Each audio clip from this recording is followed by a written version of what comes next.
fourth Sunday of Lent Reflection by Father Trieu Cao SVD, narrated by Brother Dan Holman SVD.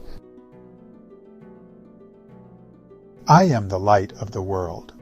Whoever follows me will not walk in darkness, but will have the light of life. John chapter 8, verse 12. In Sunday's reading from John's Gospel, Jesus heals the man blind from birth. Jesus' actions not only bring vision to the blind man, but also restore his dignity. To the first-century Jewish community, blindness was considered a divine punishment for personal or parental sin. For that reason, the man was marginalized by his own people, even by his family. Jesus' healing challenges this societal marginalization and brings the outcast back to the center of his community. To love and care for those who are different from us is not easy.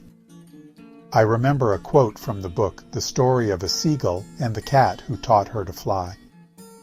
A port cat promises a dying seagull to raise her chick and teach it to fly. He said, "It is very easy to accept and love those who are like us, but to love someone different is very hard." However, at the end of the story, the baby seagull was able to fly.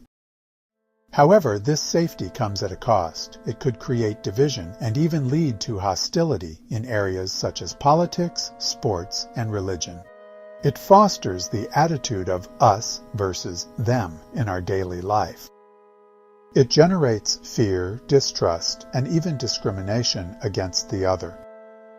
To feel protected, people will put barriers around their life. Jesus comes to break those barriers. He engages with the marginalized to restore them back into the society. He challenges religious, cultural, or social barriers to teach us the value of leaving behind our own prejudice and of stepping out of our comfort zone.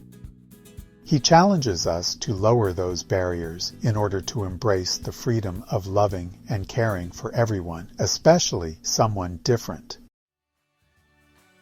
Jesus is the light of the world, the light that shines upon everyone, including the poor, the marginalized, and the sinners. He loves us all and calls us to do the same so that we could have the light of life. Tanya is a 10-year-old girl who lost her mother during the pandemic. She and her younger sisters live with their grandmother. One Sunday, the collection was gone. I had reason to suspect Tanya stole it, but she denied it. I felt disappointed and betrayed. We had been helping their family. I was wondering, what else could I do? 1 week later, she came again. After the Mass, she greeted me as if nothing had happened. I tried to talk with her one more time, thinking that someone needed to help her stop this bad habit. I needed money to buy some school materials. She confessed. I explained to her consequences of stealing, which is a grave crime in Bolivia, and went through different scenarios where one must work hard to get what one needs. At the end, I took her and her sister to buy some school supplies. I was glad that I did not give up on Tanya.